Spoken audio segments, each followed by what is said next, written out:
RPF constable Chetan Singh के अवचेतन मन में ऐसा क्या चल रहा था जिसने उसकी चेतना को शून्य कर दिया और Jaipur Mumbai superfast express train में एक दो नहीं बल्कि अपने सीनियर टीकाराम मीणा के साथ 3 और यात्रियों को मौत के घाट उतार दिया।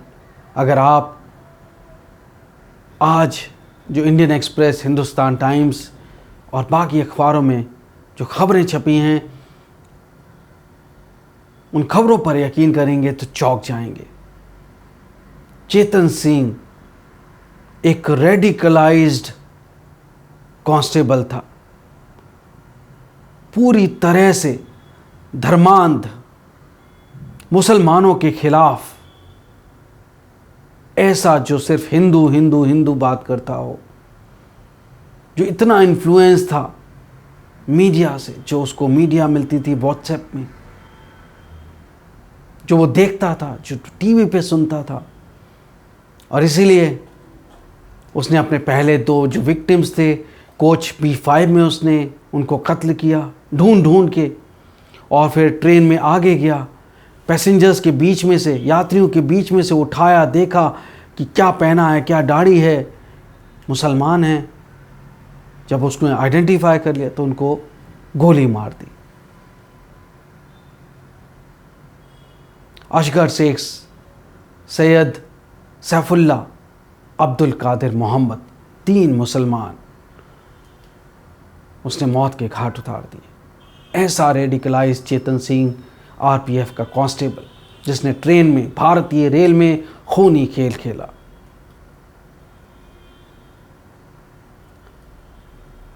चौंकाने वाली बात यह है कि उसकी राइफल में ऑटोमेटिक वेपन जो उसके पास था उसमें सारी गोलियां ख़त्म नहीं हुई थी। जब वो एक बुर्का पहनी महिला को मारने जा रहा था तो उस ट्रेन में, उस बोगी में जो दूसरे यात्री थे, जब उन्होंने बहुत चिल्लाया, इकट्ठे हो गए, जोर जोर से चीखे लगाने लगे, तब चेतन सिंह की चेतना जागी और वो डर गया। और उसके बाद वो वहां से भागा, ट्रेन से उतर के चेन पुलिंग करके। जो 3 मुसलमान उसके विक्टिम्स थे उनका नाम है सैयद सैफुल्ला, अब्दुल कादिर मोहम्मद और असगर शेख। सैयद सैफुल्ला चौथा विक्टिम था।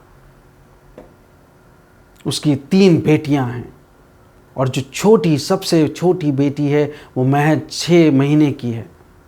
एक मोबाइल शॉप में काम करता था नमफली में, हैदराबाद में। अजमेर दरगाह शरीफ से वापस हैदराबाद लौट रहा था। उसके साथ उसके मोबाइल शॉप के ओनर भी थे। क्या कसूर था? असगर शेख 48 साल उम्र, मुंबई जा रहे थे। पहली बार नौकरी की तलाश में। बिहार के मधुबनी के रहने वाले असगर शेख जयपुर में आके बस गए 3 साल पहले। वहाँ काम करते थे, चूड़ी बनाने का, बैंगल मेकर थे। चूँकि उनकी आमदनी इतनी ज़्यादा नहीं थी कि वो अपने परिवार का भरण पोषण कर पाएँ, तो एक नई नौकरी की तलाश में मुंबई जा रहे थे। अरे, रोज़गार तलाशने कोई मुंबई जा रहा है, लेकिन विक्टिम बन रहा है। अब्दुल कादिर मोहम्मद जो 3 मुसलमान में से चौथे थे, टीकाराम मीणा, तो जो अब्दुल कादिर मोहम्मद साहब थे जिसको कांस्टेबल चेतन सिंह ने गोलियों से भून डाला, वो अपनी फैमिली के साथ में रहते थे नाला सपोरा में, मुंबई के। 25 साल पहले से रह रहे थे। अब उनके बीवी, 2 बेटे और जो बहू हैं और जो उनके पोते हैं वो सब दुबई चले गए। बस वो बचे थे क्योंकि उनके डॉक्यूमेंट्स पूरे नहीं थे, वो भी दुबई जाने वाले थे। तो चेतन सिंह ने ये 3 मुसलमान धर्मांधता में मार दिया। रेडिकल हिंदू कौन बना रहा है ऐसे नौजवानों को आतंकवादी? कौन रेडिकलाइज कर रहा है उनको? ये अकेली घटना नहीं है इस देश में, एक के बाद एक घटनाएं हो रही हैं।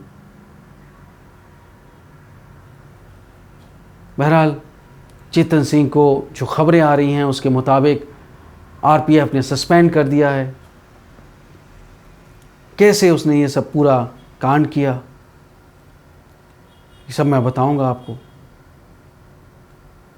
लेकिन एक चौंकाने वाली बात और भी आई है कि ये पहली बार नहीं है जब उसने अपने ये जो 3 विक्टिम्स हैं, चौथे टीकाराम मीणा थे जिनसे उसकी पहले बहस हुई, उसको तो फिट ऑफ रेज में गुस्से में मार दिया, लेकिन बाकी 3 तो चुन चुन के मारे। अब्दुल कादिर, मोहम्मद हुसैन भानपुर वाला, सैयद सैफुद्दीन, असगर अब्बास शेख, इनके अलावा जो उसका पहले का रिकॉर्ड था उसमें भी उसने मुसलमानों को हैरेस किया था, हेट क्राइम किया। 2017 की घटना है, फरवरी 18 की, जब वो ऑफ ड्यूटी था, सिविलियन ड्रेस में था, तो एक मुसलमान को लेके आ गया, वाहिद खान को, अपनी पोस्ट पे, और वहाँ पे उसको बुरी तरह मैन हैंडल किया। कोई कारण नहीं था। जब उसके सीनियर्स को पता लगा तो इंक्वायरी हुई और उसके लिए उसको पनिशमेंट मिला। तो 1-2 दिन में रेडिकलाइज नहीं होते, धीरे धीरे यह धीमा जहर है धर्मांधता। हिंदू हिंदू हिंदू हिंदू हिंदू राष्ट्र, हिंदू राष्ट्र, हिंदू राष्ट्र। अरे किसके लिए हिंदू राष्ट्र बनाएंगे आप? इस देश में करोड़ों मुसलमान रहते हैं और ये देश सभी का है। हिंदू, मुसलमान, सिख, ईसाई, हर जात धर्म का है।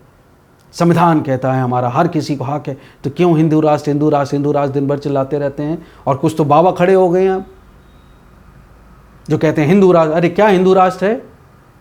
अरे इस देश में हर, आपको हिंदू हैं तो आप हिंदू धर्म नहीं, सनातन धर्म की पूजा नहीं करते? सबकी पूजा करते हैं। मुसलमानों को भी हक है नमाज पढ़ने का, क्रिश्चियंस को चर्च आने का है, और सिख भाई हमारे गुरुद्वारे में पूजा करते हैं। तो क्या ये इस तरह से रेडिकलाइज, दिन भर व्हाट्सएप, दिन भर उल्टी सीधी रेडिकलाइज मीडिया आ रहे हैं, वीडियोस आ रहे हैं, ऑडियो आ रही है। क्या कहा उसने? मैंने आपको पहले दिन बताया था, मैं आपको पूरी बताऊंगा कि कैसे वो बोगियों से गया, लेकिन कैसे वो रेडिकलाइज हुआ जब उसने मार दिया अपने चौथे विक्टिम को। तो क्या कह रहा है वहाँ पे खड़ा होकर? कह रहा है वीडियो बनाओ मेरा, खबरों के मुताबिक कह रहा है पाकिस्तान से अपडेट हुए थे। उसके शब्दों में मैं आपको पढ़ के सुनाया था पहले दिन भी, आज फिर से वही पर्चा मेरे पास है जो उसका स्टेटमेंट है। मैं वीडियो नहीं दिखा रहा हूँ, बहुत ही घृणित वीडियो है। पाकिस्तान से अपडेट हुए थे और मीडिया यही कवरेज दिखा रही है। उनको सब पता चल रहा है ये क्या कर रहे हैं। अगर वोट देना है, अगर हिंदुस्तान में रहना है, तो मैं कहता हूं मोदी और योगी ये 2 हैं, और आपके ठाकरे।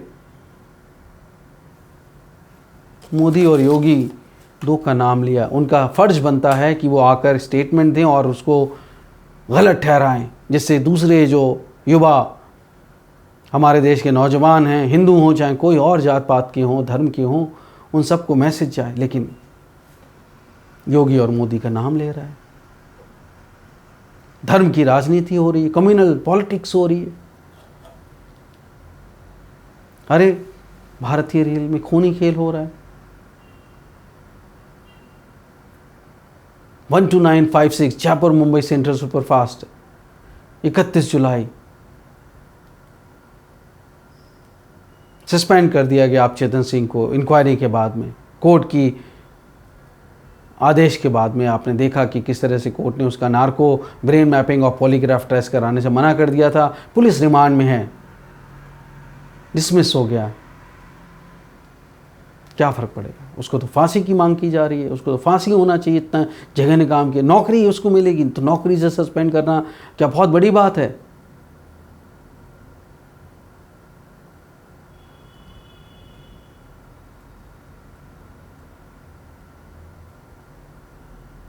सबसे बड़ी बात है कि एक मुसलमान औरत जो बुर्का पहनी हुई थी, वो उससे कहता है जय माता दी बोलो, जय माता दी। ऐसा रेडिकलाइज्ड,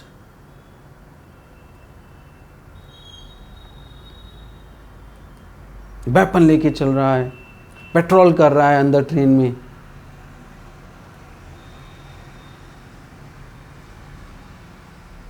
लोन वुल्फ की तरह काम कर रहा है, मोटिवेटेड बाय हेट। अब तो कह रही है जीआरपी जो इन्वेस्टिगेट कर रही है, हिंदुस्तान टाइम्स ने छापा है, आई विटनेस का अकाउंट दिया है कि उसने अपने जो सीनियर ऑफिसर एएसआई टीका राम मीणा को मारा। उसके बाद 3 जो मुस्लिम पैसेंजर्स थे उनको रोक रोक के निकाल के मारा।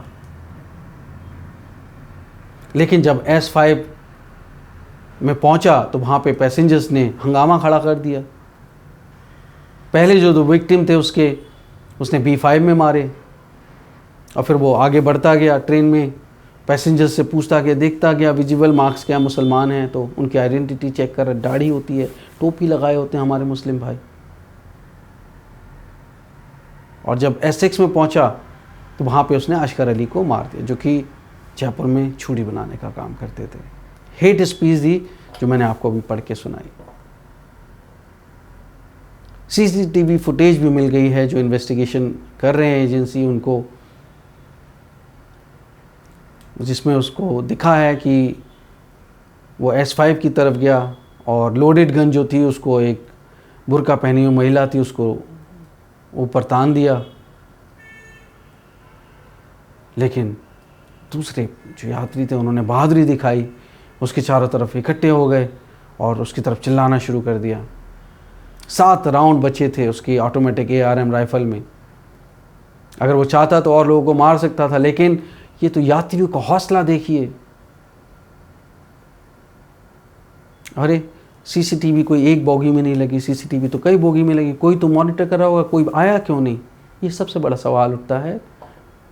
मॉनिटर नहीं कर रहा था तो फिर सीसीटीवी लगाने का फ़ायदा क्या हुआ? अगर ट्रेन में सीसीटीवी फुटेज में वो सब दिख रहा है और सीसीटीवी लगे हुए हैं तो सीसीटीवी कोई मॉनिटर नहीं कर रहा तो सीसीटीवी फिर सिक्योरिटी किस बात के लिए, किस बात के लिए सीसीटीवी लगाए गए हैं? ये सबसे बड़ा सवाल उठता है। बहरहाल जो औरत थी मुस्लिम, वो और उनके पति जो हैं जयपुर में बैठे थे ट्रेन में,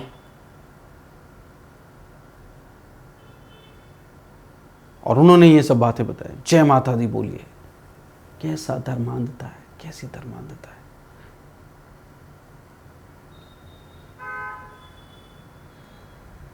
दूसरे एक पैसेंजर थे जफर खान साहब, हिंदुस्तान टाइम्स की रिपोर्ट के मुताबिक वो B2 कोच में ट्रैवल कर रहे थे, जहाँ पे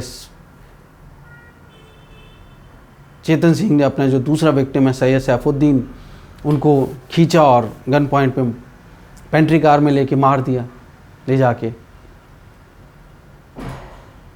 और उन्होंने भी अपने जो इन्वेस्टिगेटर्स थे वो चश्मदीद हैं, उन्होंने सब कुछ बातें बताई हैं।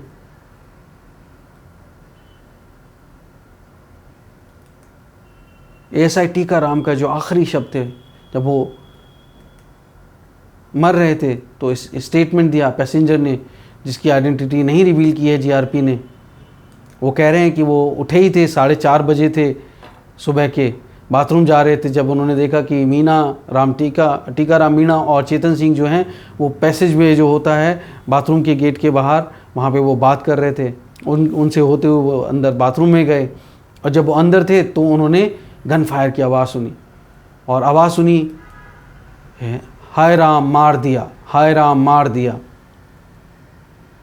जीआरपी को उन्होंने बताया कि वो बाथरूम के अंदर थे, तो उन्होंने अपनी माँ को फ़ोन करके पूरी घटना सुनाई। तो उन्होंने जो है उनके चाचा को बात करवाई, उन्होंने फ़ोन किया तो उन्होंने कहा कि बाथरूम से बाहर मत आना। थोड़ी देर बाद जब वो थोड़ा टाइम गुजर गया तो जो यात्री जो बाथरूम में छुपे हुए थे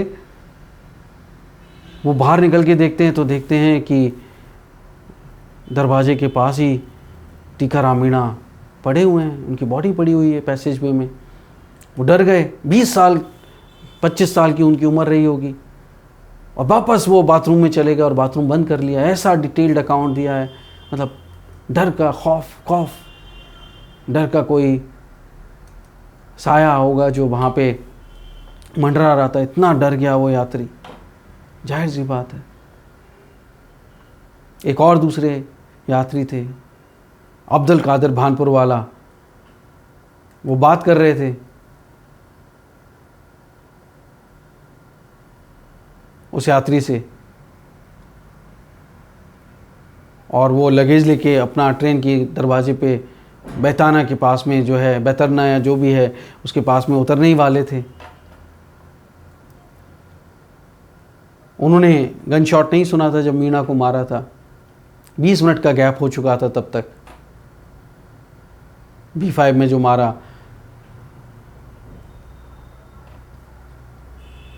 जब वो गेट पे पहुंचे तो चेतन सिंह वहाँ आया और उसने कुछ सेकंड में उनको मार दिया B5 के गेट के पास में।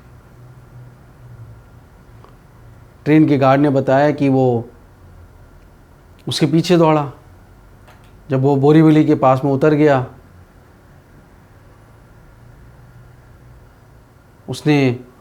चेतन सिंह ने उसके ऊपर गन तांग दी, रास्ते से हट जाओ नहीं तो तुम्हें भी उड़ा दूंगा, ऐसा बोला। तो गार्ड वापस चढ़ गया, ब्लड था। तो GRP ने hate crime, murder, kidnapping, wrongful restraint, wrongful confinement और इसके अलावा जो हेट क्राइम का धाराएं IPC में लगाई हैं। पर सबसे बड़ा सवाल उठता है कि आखिर एक RPF का कांस्टेबल जिसका रिकॉर्ड रहा कि इस तरह से नफ़रत फैलाए, नफ़रत के आंधी मन में दौड़ रही हो, भंवर चल रहे हों, और वो ड्यूटी कर रहा है उस आम, कैसे? अब सबसे बड़ा सवाल उठता है कि आखिर हमारे जो नौजवान हैं वो क्यों रेडिकलाइज हो रहे हैं। चाहे वो नूह में देख रहे हों हम, चाहे वो इलाहाबाद में अतीक अहमद को मारने की घटना देख रहे हों, लोग कानून अपने हाथ में ले रहे हैं, आतंकवादी बन रहे हैं, लोन वुल्फ। गलत, बिल्कुल गलत, सरासर गलत। हमारे नौजवान को यूनिटी इंटीग्रिटी की बात करना चाहिए, इस देश की यूनिटी इंटीग्रिटी के लिए काम करना चाहिए, एकता और अखंडता के लिए सभी धर्मों को साथ लेके चलना चाहिए। और क्या नफरत की राजनीति हो रही है, वोट बैंक पॉलिटिक्स हो रही है, हजारों करोड़ रुपए खर्च हो रहे हैं इसी सब में, बस कैसे भी नौजवानों को धर्मांध बनाइए, रेडिकलाइज करिए और वोट जीतिए। गलत, सरासर गलत, सरासर गलत। देश का सबसे बड़ा नुकसान होगा। सभी को हक है, संविधान हमारा कहता है, कानून हमारा कहता है। आप चेतन सिंह के इस कार्य के बारे में क्या कहना चाहते हैं, ज़रूर अपना फीडबैक कमेंट बॉक्स में लिख के बताइए। आप नए हैं, मेरा चैनल सब्सक्राइब करिए। बहुत बहुत धन्यवाद। जय हिंद, वंदे मातरम।